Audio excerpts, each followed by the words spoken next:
And again, the nonsense of the political and the media to not recognize all pieces of the argument is ridiculous, not telling the American consumer the truth.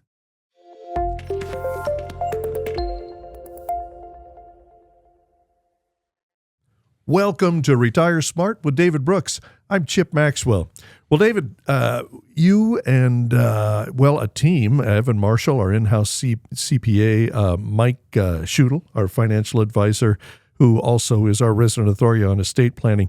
You guys held the first class called Proactive Exit and Tax Planning for Entrepreneurs. How did it go? It went really well. So the room was full. I know that. We had to hustle a few more chairs in there. It did, and I used to do a 3-hour tax class that was probably too long. This hour is probably, frankly, too short. There's more content we'd like to give. So, in part of our debrief, we'll be doing this again in a couple months. We'll probably be a little bit longer class because there's just so much to go over. But we got great feedback from the attendees. In fact, we're already working with an entrepreneur that was there that has got a nice growing business, a healthy business. But his comment was, "I just wrote a check for over $400,000 on April 15th, and please help me not do that again." And the quick analysis, I believe we'd be able to show him how to put over 6 figures back into his business almost immediately through incentives. Again, these are not loopholes or tax cheats. These are incentives in the tax code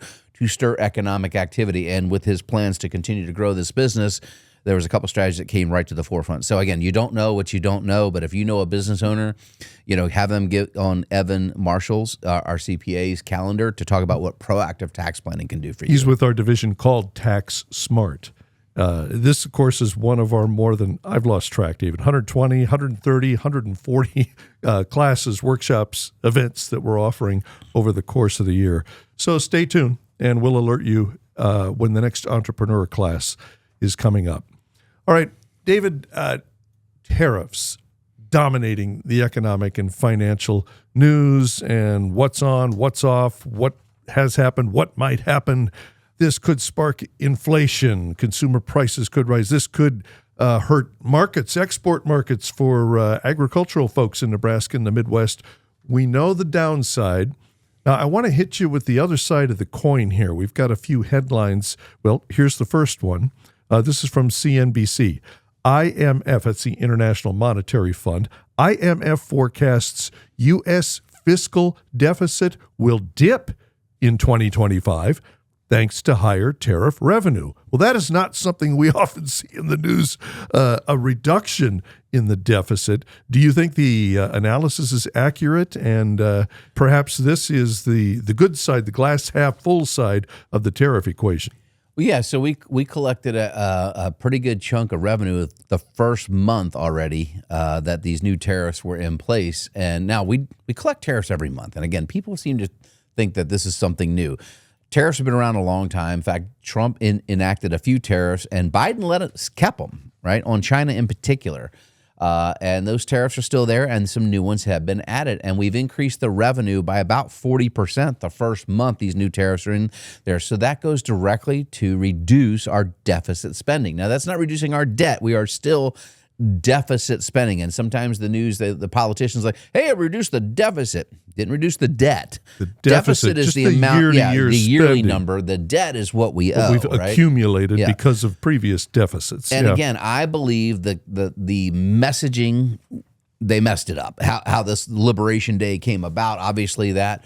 But the other thing You've said that a couple times. What do you mean exactly? In other words, you think the rollout was a mess? They should have rolled it out with, hey, we're going to increase revenue from these, and we're going to turn around and cut taxes for those that need it the most, the lowest income people, which is generally what we're hearing is now what is going to try and take place in their tax. But why didn't he have all this lined up and sell it all at the same time so that the let's face it, people under 100,000 income overwhelmingly voted for Trump, at least from the analysis we have seen.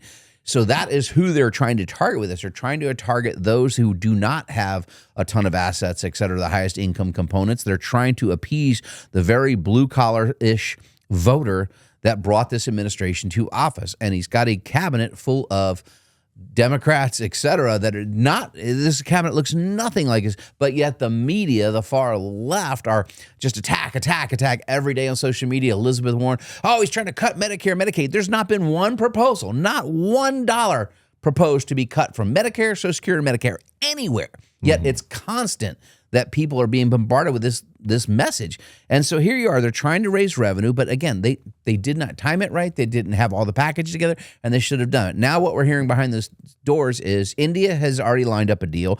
Japan is very close. It's tied on to them buying some energy out of Alaska, natural gas in particular, right? So they're trying to tie some of these trade deals to purchasing our energy and purchasing our debt, our treasuries, right? Two huge components to the overall plan, which is they can only have, debt spending at 3% of GDP, et cetera.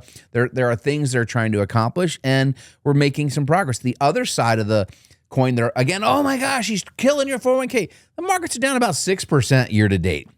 Nobody said anything when Biden had the markets go down 20%, right? So again, the politics, leave that out. I don't care where you stand politically. You need to have a financial plan that can weather all storms, that is proactive in nature, is going to help you make, ends meet of these news stories, which is why we try to communicate, why we do this show, and communicate to our clientele pretty regularly. I found myself at lunch last week with some friends. These guys go all the way back to high school, and we were pretty candid with each other, and they said, well, Trump, what's Did Trump's you guys doing? have lunch by candlelight just for reminiscence sake? Or? Oh, you're right on my heels there, Mr. 55, 56. Okay.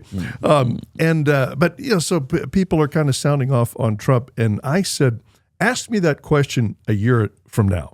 Because a lot of what he's trying to do, yes, there's pain up front, but let's see where the economy is. Let's see where our trade balance is next year. Let's see how the markets are doing a year from now. And I think that's fair. I think that's a fair way to do this. Let's take an assessment. Hey, if we go forward 2 years from now, what benchmarks would you want to look at to say this implementation was successful, right? And for me, it would be GDP is rising, not falling, right? Unemployment is still within the same range that we are now, right? And Americans feel better. Confidence is up. Well, we know confidence is in the toilet. The University of Michigan's consumer sentiment reports dropped off a week, cliff, there's right? a new indicator showing that. But that's because the media is going to take advantage of negative headlines. That's what sells media, right? And on Fox News to MSNBC, it doesn't matter. They love to put the fear in your life every night if you turn the TV on. But if we were, so I think that's a really good thing is how'd that conversation go? Were they willing to at least judge things? Yeah, later, everybody right? kind of thought, that's true because it may take some time for all of this to run its full course we've just been talking about the revenue factor. Here's another factor, David, that we're going to have to see how this plays out. And this was a main reason Trump wanted to do this.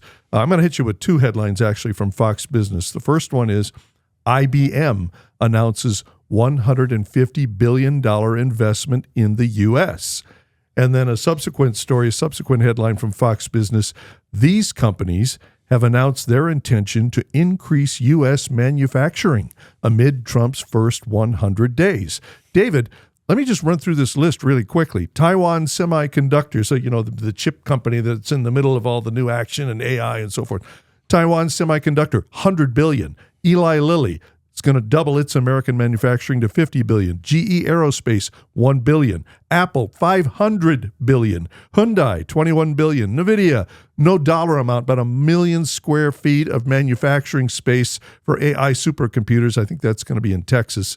Abbott Labs, $500 million. Chobani, my wife will be happy about that. She uses their creamer, $1.2 billion. Toyota, $88 million. Roche, the Swiss pharmaceutical company, $50 billion.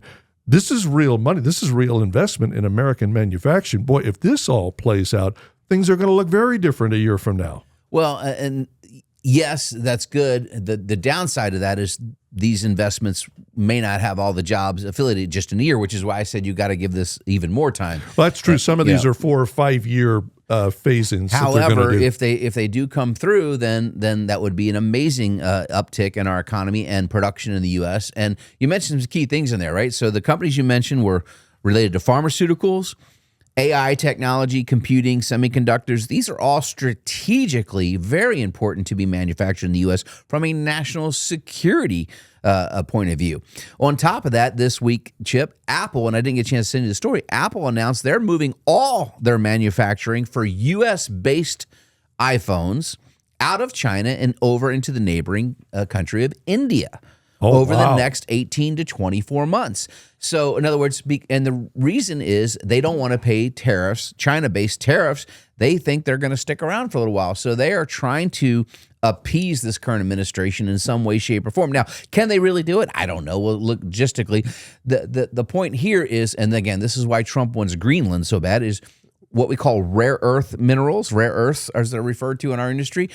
China controls about not just 90% of the supply, but the actual manufacturing of those. In other words, taking them out of the ground, the process, which turns them into the components needed to manufacture semiconductors, supercomputers, all these things. There are rare earth minerals. However, there are new deposits being discovered outside, including here in the U.S. Now, we'll talk maybe more on this next week. I'll send you some show. But conductors and fusion, all this stuff is going to make energy much cheaper in the future if you can get the deposits that we have right here in the U.S. China does control the world's largest deposits, but there are several countries, India, Australia, the U.S., Greenland, Canada, that have these types of deposits. Wasn't that one of the negotiating elements with Ukraine? Absolutely. To get access to its rare minerals? Yeah, and again, Zelensky doesn't seem like he wants any peace there whatsoever. So, and again, people are, you can't tell him to give up Crimea. He gave up Crimea 11 years ago, right? So anyway, that's a whole nother story. But Rubio was just over there trying to negotiate a deal, and it didn't seem to get through, at least as of this recording. But there's a lot going on here. And so again, have patience and stop with the rhetoric on the news and look at what's really happening. Are the markets down 20%? No. They're down about 6% year to date. That is nothing, right? Relative. And tax revenues are up, as we just talked about, not down. So again, what you're hearing on the news and what is actually happening as a reality are two different things. Now, do we have some problems in the economy? You betcha. I've been telling you recession's coming. It has nothing to do with Trump. It's on its way, and it's coming very, very soon. Up next, he's an Air Force veteran. He's also a veteran of the financial industry, and now he's part of our team at Retire Smart. Financial advisor Tim Herrick joins us next on Retire Smart with David Brooks. Welcome back to Retire Smart with David Brooks. I'm Chip Maxwell. We're putting together another class at Retire Smart for the general public as well as our clients. It will focus on federal employee benefits, a topic of great importance to members of the military and other federal government employees and retirees in our community. With us today is our resident authority on federal benefits. David, please welcome our special guest, financial advisor Tim Herrick. Hey, Chip, thank you so much. Yes, once again, back in the studio, we have our resident authority on all things federal benefits, financial advisor Tim Herrick. Tim, how are we doing this week? Doing very well, David. How you doing? Good. So a lot of confusion out there, a lot of different numbers being thrown about. A lot of government employees are no longer employed. How many of that is, we just don't know. Challenger Job Report says about 239,000 government employees have been let go in the last 60 days. New York Times had, I think, a different number. CNN reported a different number, but we know it's over 100,000 probably, right? Correct, and many more to come, too. Yeah, and a lot of the folks that signed up for the voluntary severance are stay on the payroll through September, so they won't show up till October's jobless numbers. So there's a lot of different going. There's a lot of people getting fired, a lot of people voluntarily retiring. But bottom line, if you've worked for the federal government, you need to make sure you understand how things work, how your pension options work, whether you're what we call SERS, whether you're what we call FERS, right? The two main programs that are going to be in there. And then what we deal with a lot is helping them not only understand the actuarial science between pension choices, et cetera, but most of these folks have accumulated quite a few dollars in the federal version of the 401k, if you will, called the Thrift Savings Plan, or we call it the TSP, right? Correct. And there are a ton of folks that have some confusion about the TSP. So you've dealt with folks in this area a lot. So let's just talk about some of the pros and cons of the TSP in general, right? One of the big things that people that are work for the government, it's the cheapest investment out there. Well, it is a cheap investment, but is it the cheapest? The answer there is no. Vanguard's actually surprisingly significantly cheaper, about 30% cheaper for the exact same thing, right? Correct, yeah. And there's a lot of benefits to the TSP is that, like you said, it's a little bit of inexpensive. It's got some very broad diversification. but it comes with some significant cons as well. Obviously, you have limitations of the strategies. Basically, it puts you in a cookie cutter situation, kind of takes the individual out of the situation, if you will. There's also significant difficulty initiating distributions due to the website not being user-friendly. I hear time and time again people's frustrations when it comes to wanting to set up the distributions. So, well, let's just stop right there. So, big problem with the TSP, as we talk about. The pros are it is relatively inexpensive to the majority of investment vehicles out there. As you mentioned, though, they're very, very limited. So you're going to have basically the C fund, which is basically tracking the S&P 500, the G fund, which is basically going to be an aggregate bond index. However, that one resets and has gotten, and a lot of people think it's safe. It's not done so well. With interest rate movements, you can actually lose money. You can lose significant money in there. Then you have the I fund, the S fund, et cetera. So you've got basically international funds, you have small cap funds, et cetera, right? So you've got these different funds. And then in recent years, they added these target date funds, which is a collaboration of all the funds.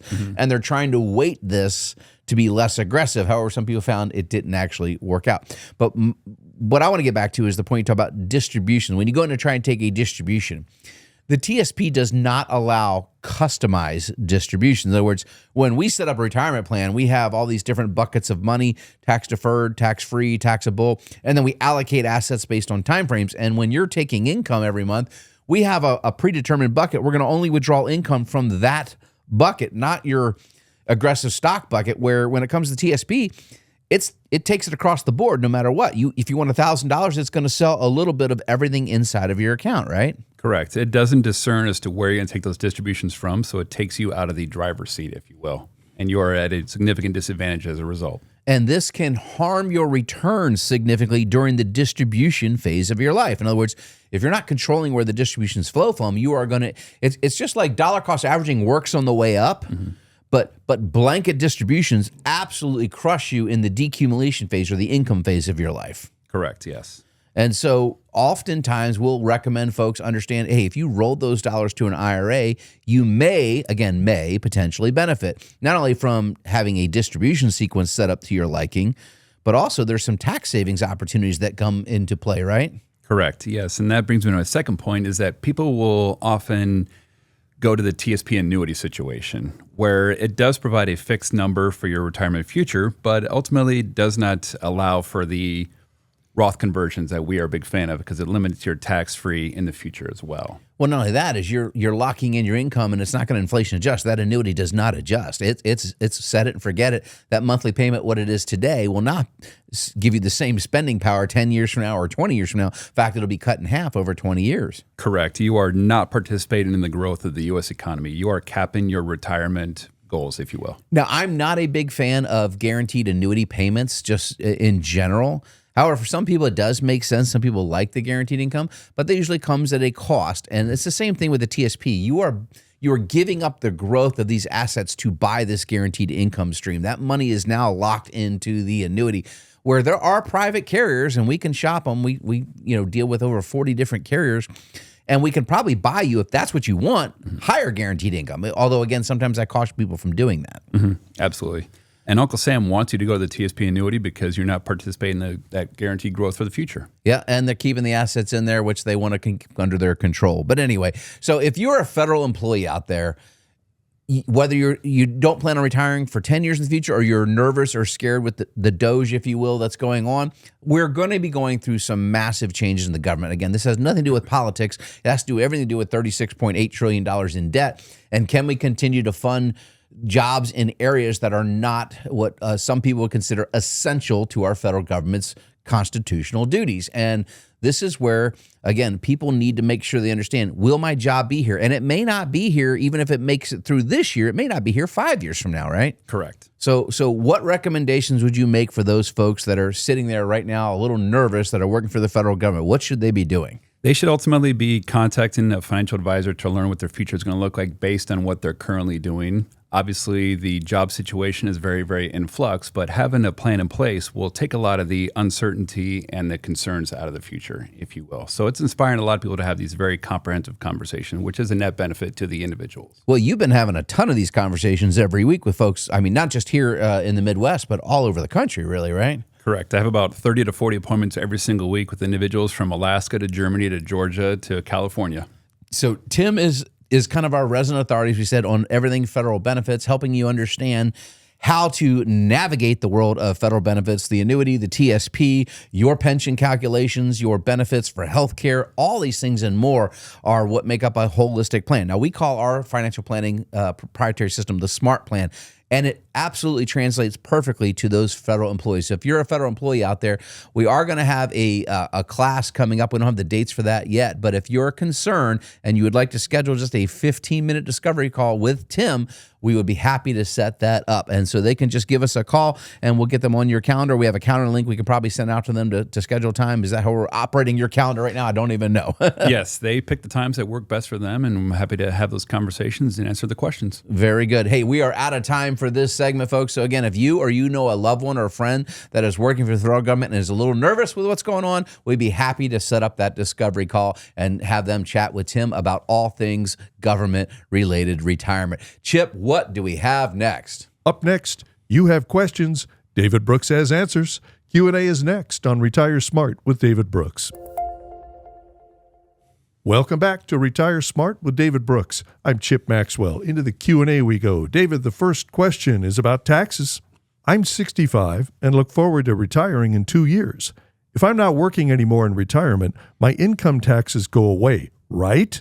Well, it's kind of a... Well, go ahead, David. Well, under current law, most likely no. Yeah. Obviously, legislatures can change things. If you retire, and it sounds like you're going to retire at 67, for most people today, that's what's called full retirement age when it comes to Social Security. Now, if you only have Social Security income and no other income whatsoever, no interest income, dividends, no withdrawals from retirement accounts that have been tax deferred, you could be tax-free. However, the minute you have income from another source, not only do you pay tax on that income, you will then pay tax on $1 of your Social Security income. So in other words, you basically get double tax. And again, this is where people get confused. Well, I'm in a low tax bracket. Well, are you really? You see that $1,000 distribution you took out of your IRA to maybe give a gift to your grandchild actually has caused you to sometimes pay over 51% in taxes.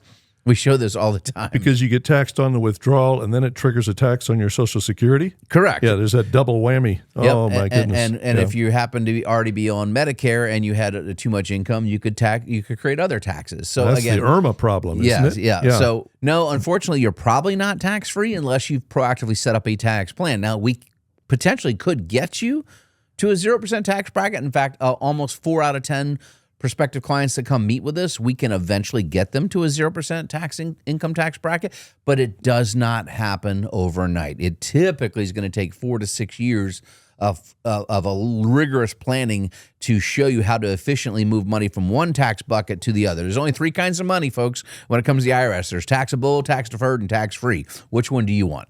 Well, and so behind all of that is what we call the Roth conversion, right? Absolutely. Get that is one of many strategies. I find myself in conversations with people who say, boy, one thing I'm looking forward to in retirement is I won't be working anymore and drawing a paycheck, so I won't have to worry about taxes anymore. Well, but wait a minute. If all of your 401k or IRA funds were in one of those tax-deferred accounts, you were told, defer. Well, remember, when you start drawing from those accounts, that's going to be taxed unless you do something about it. That's where the Roth conversion, take your tax hit up front while it's lower, so when you actually do take out large sums of money, it'll be tax-free. I was sitting down with one of our advisors with a new client in our Lincoln office here just a couple weeks ago, and they were very successful, owned a business, and saved diligently, did all the things, stepped into retirement, and then got smacked with all these extra tax liabilities and had no idea. Their advisor at the time didn't tell them, and their tax professional didn't tell them. And they were paying 4 of those IRMA or Medicare penalty lines each every year. They were paying almost $8,000 in penalty taxes, plus taxation on their Social Security, which they weren't aware of. And so they had a tax liability in 6 figures now. They're doing quite well, but it was about $50,000 more than they thought they were going to pay, and very easily could have been avoided with a little bit of proactive planning. Keep that in mind, friends. Next question, David. Actually, we got 2 questions coming up about Medicare. Here's the first one. I'm 63, and I want to retire now, but I can't get on Medicare yet. What do I do about health insurance until I can get on Medicare? So if you're 63, basically you're less than 2 years away from being able to roll onto Medicare. So your options are a few. You could try and self-insure. Certainly don't typically recommend that because you could leave yourself some pretty big exposure there. You can purchase. So when you say self-insure, you just mean basically roll the dice and see if anything happens. Right. If it does, I have to pay for it. If not, whew, I made it through. But ooh, that is a risky game. It's to a play. very risky game, yeah. And we would certainly not recommend that. I'm Okay. just telling you what your options are. Yeah. You could, when you leave your employer, if you get to 63 and a half, you may be eligible to roll onto what's called COBRA, where you get to keep your employer benefit. Now, just so you know, you're going to pay the whole freight here, plus an administrative fee. So you're going to find out all the money your employer has been spending on your behalf on that healthcare plan. And Ballpark figure, isn't that about 20 grand these days? yeah, somewhere around there. Yeah, I was going to say somewhere between $1,300 and $1,700 to $1,800 a month. Typically is what that's going to cost you. So yeah, a little over 20,000 probably. Yeah. But it would only it'd be short-lived, 18 months, so you can at least know what your cost. And you should also factor in what is the out-of-pocket exposure on top of that, so you know your max risk there, right? Okay. And you can make that decision. You could buy what's called a skinny plan. So you have to remember the mandate to purchase health insurance was repealed. Right, so you're no longer required to buy health insurance. So now they're eligible to sell you what's called skinny plans that don't necessarily cover everything as it once had to. And you can also buy what's called short-term health insurance. It's for 364 days or less. There are carriers out there that will sell it to you and basically renew it the next year, so you could buy that. It's a little bit more of catastrophic coverage, which used to be old-fashioned, what we call indemnity insurance, right? Indemnify you for an unforeseen risk. Or you could look at alternative ways to get coverage through how I have personally my health coverage through a religious sharing organization. So I am, as you mentioned earlier, in my late 50s, and my health, I don't use the health insurance that I provide for you guys. I give money, a couple $100 a month, to a Christian health sharing organization, and then I have a max out of pocket every year of about $12,000 if I were to need drastic health care, and it covers me just fine. So these are just a handful of the options. That is the M in the SMART plan. But you need to make sure you make a good decision before you walk away. And not only is it good to plan this and be prudent, what if your employer says you're walking away, right? We walk into recession and this person is told, hey, you're retiring this year whether you want to or not. You need to be proactive thinking about what you would do in that example. Another Medicare question, David. Does Medicare cover long-term care? That's a no, isn't it? That's a no. Basically, absolutely, it's probably not going to cover you. Medicaid could potentially cover you for long-term care, but Medicare, not really. There are a very few instances where it could, but no, Medicare is to care for you as your care for the elderly, right? And so it's to assist you in your medical expenses, and basically your hospitalization is covered through your payroll deductions you've been paying your whole working life if you qualify, and then you're going to pay a premium for Medicare Part B, which you have to sign up for, and that's basically for everything outside the office, screenings, doctor visits, outpatient surgeries, et cetera, and that covers you in an 80-20 split. And the 20%, though, is uncapped. So you would be exposed to 20% of the expense, and it's uncapped. Now, you can purchase private insurance. That's called a supplemental policy, or you can go on what's called a Medicare Advantage plan, which usually are advertised as zero premium. But be careful, there's a lot of out-of-pocket expenses there. You just need to know this stuff and come to our ABCs of Medicare class if you don't understand. But long-term care coverage, no. Well, the M in a SMART plan, medical and other health expenses, because I find myself in conversations with people who think, well, first of all, some poor souls think Medicare is free health care. It is not. There are costs, and mistakes in how you handle it can be very costly. And secondly, they think that long-term care, well, if I end up needing long-term care, it's part of Medicare. No, it is not, and you need to plan for it. It doesn't have to wipe you out, but you got to be proactive about it and have a plan. David, here's an interesting question. I'm going to say this is about your own history. The question is, two-parter actually. How long have you been a financial advisor? What's your history in the business? David, you're at about a quarter century now, aren't you, in this business? Yeah, so I first got licensed as a financial advisor, and I was a broker back then, Series 7, in 1999, so over 26 years ago. And then hybrided through. So just so you know, my history in the business, I started an old wirehouse company. That's what we used to call them, wirehouse, called Payne Weber. Doesn't exist anymore. Was purchased by UBS, Union Bank of Switzerland. They then changed their name to just UBS. And I have served in multitudes of roles in my career. So I was a commodities trader. I was a broker that did, buy and sold stocks, et cetera. I did the commodities trader mainly on the 10-year pit out of Chicago. So we hedged mortgages early in my career. I was part of a team that hedged the mortgage industry, and GE Capital, Chase Manhattan. These were our clients. This is all based out of Orlando, Florida office that I worked in at the time. Moved over to the coast in Florida and went into a management training program and was a branch manager for the largest financial planning company out there, and decided I had enough with corporate, so to speak. And so 2010, I walked away from the corporate world and opened my own firm and built that firm up. And that firm was acquired back in 2017. And due to some health-related issues that we had inside the family, we were looking to relocate where there wasn't quite as much sunshine to deal with on a daily basis with my wife. And so we ended up relocating here to Nebraska, and I was actually recruited here. I did not move here to start Retire Smart originally, but sometimes God has other plans for you. It's amazing. And but we started Retire Smart almost 8 years ago. The firm I came here for to do tax planning just didn't work out. I'll just leave it at that, and I'll just say me and the principal at that firm had a disagreement on some things. And anyway, God put us in place here, and it's just been an amazing ride since. And 3 years in a row, soon to be 4, Inc. 5,000 fastest growing companies in America. We just keep scaling and growing this company. And we're blessed to help so many people. And now we have clients all over, including back in Florida, et cetera. So in 22 or 23 states, whatever it is now, and still growing. Up next, from Germany to China, signs of an economic slowdown are appearing. We'll tell you about it next on Retire Smart with David Brooks. Welcome back to Retire Smart with David Brooks. I'm Chip Maxwell.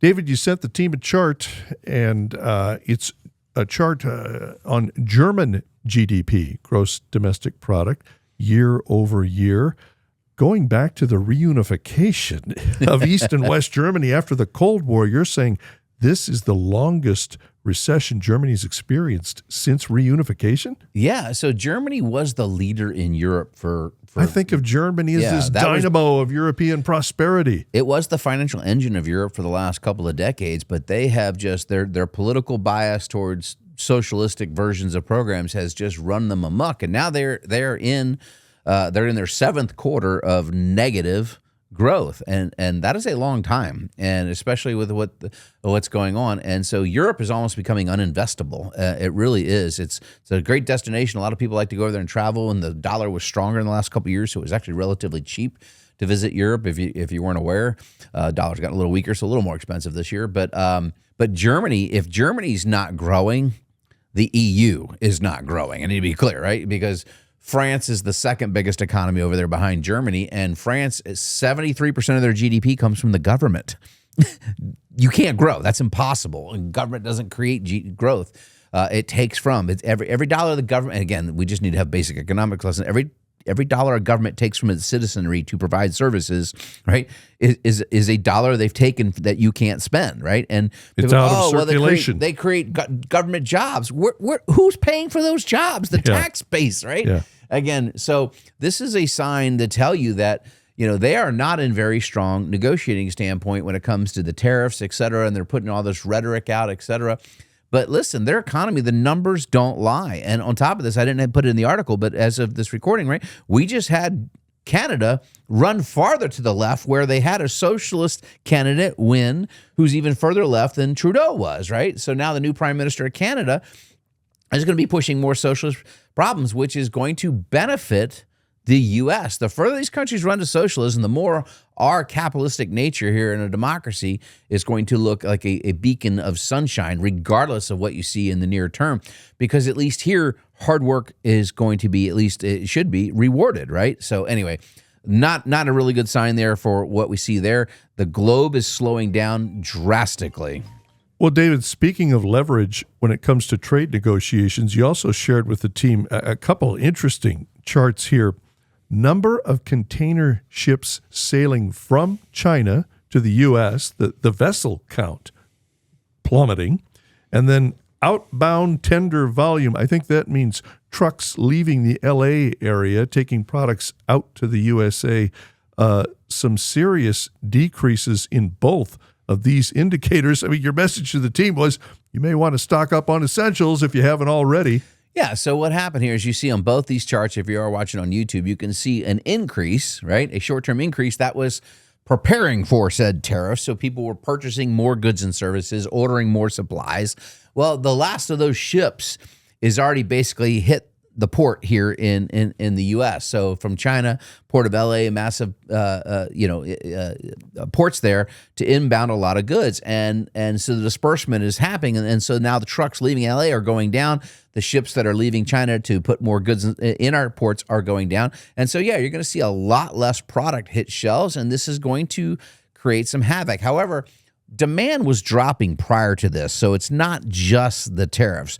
Consumer demand is reaching a peak anyway because the consumer is tapped out. This free money that came out from the last 5 to 6 years all ran out last year. We talked about it. And the consumer is having to borrow to keep up. And unfortunately, that's not good. The average American is living on credit cards, et cetera, and they're finally getting tapped out. And so this is twofold. The tariffs are going to have less goods come in, and the consumer is saying no thank you, and that's going to lead to some deflationary pressures, not inflationary pressures on some goods or services. Well, and reduction in American demand, that has a ripple effect all the way across the Pacific to China, right? Yeah. That's what we're seeing in these Again, the charts. media is not giving quite the full story when it comes to how these tariffs are going to play out. We have the bargaining chip because we are the consumer of the world.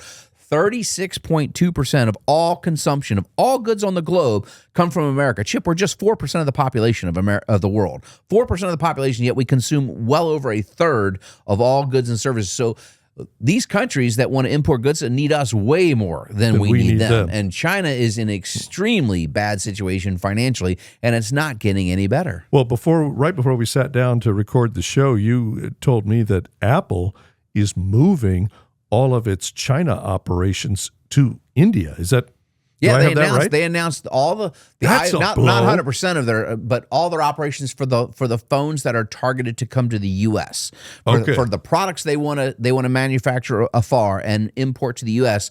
They're going to try to move that to India because India is looking like, as I mentioned at the beginning of the show, signing a trade deal with the U.S. So it'll be much lower on the expense or the cost of tariffs or pass-through expenses, whatever you want to call them, for those products to make their ways onto U.S. shores. And so they're just protecting their own. And again, is it fair? Is it not fair? People need to understand China does not play fair. When Chinese companies can come over here, create an LLC, buy a factory, build it here, no U.S. government involvement, nobody here has to be a shareholder.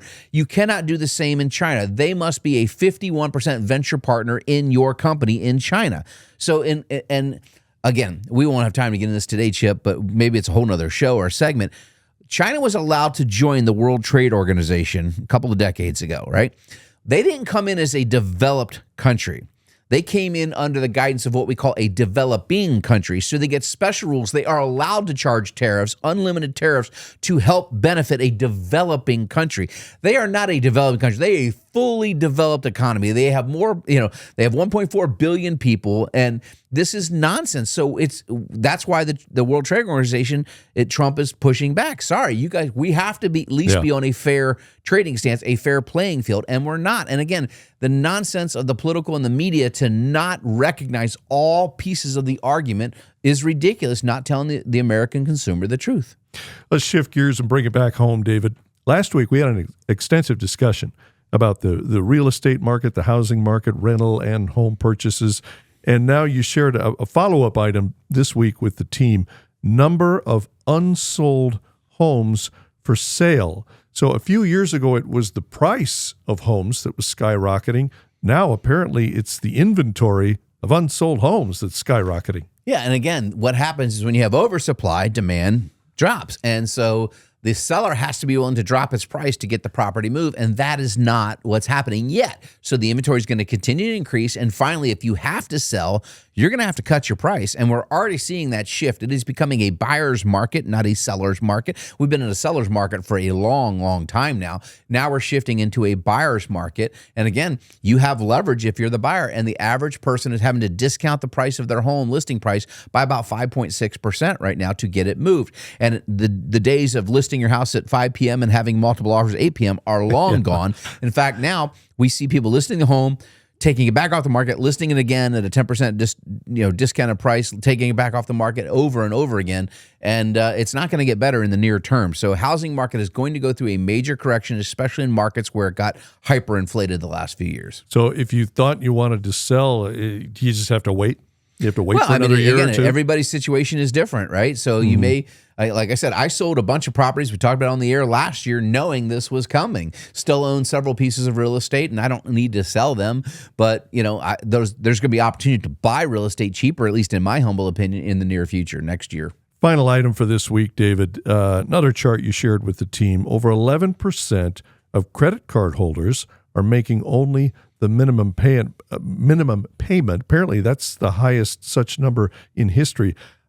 That's a fool's game, isn't it? Yeah, it's pretty bad. I mean, we saw this number climb and climb. It made a record high right when COVID hit. And that kind of makes sense. People were nervous, and they just made the minimum payment trying to figure things out. Once the stimulus checks rolled out, credit card payments got paid. In fact, they actually got paid off, and consumers had savings. And again, but those dollars that we just talked about have run out. And now we've seen this number climb and climb and climb, and now it's in an all-time high. Again, the consumer, regardless of tariffs, has already been tapped. They're tapped out. They can't afford the houses they're in. This is the debt tsunami coming due. The bill is now finally is now coming due in America. And this current administration, I believe, is trying to do something about that. But because we don't have a unified stance to, yes, we should patriotic thing, get this debt under control. But how's this end? Well, probably a recession, as we've been calling for, because you're not going to be able to institute austerity here like they did in Europe. If you remember Grexit from a few years ago, right? And they were losing their minds because they were telling the Italians they're going to have to work over 30 hours a week. What? Right? Or excuse me, Greece, not Italians. But yeah. So the GR in Grexit. Yeah. So, but now Greece is a fully functioning economy. They're the hardest working people in the EU because they went through the pain and realized, you know what, if we produce, we can actually afford the things that we want our government to provide for us.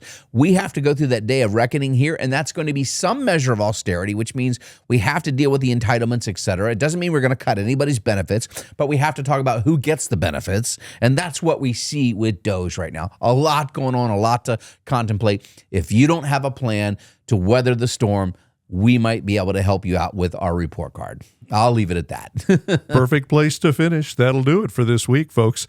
Please visit our website, retiresmartnow.com, and click Attend an Event at the top of the page to see everything we currently offer. No charge, no obligation for our events, but you do need to register.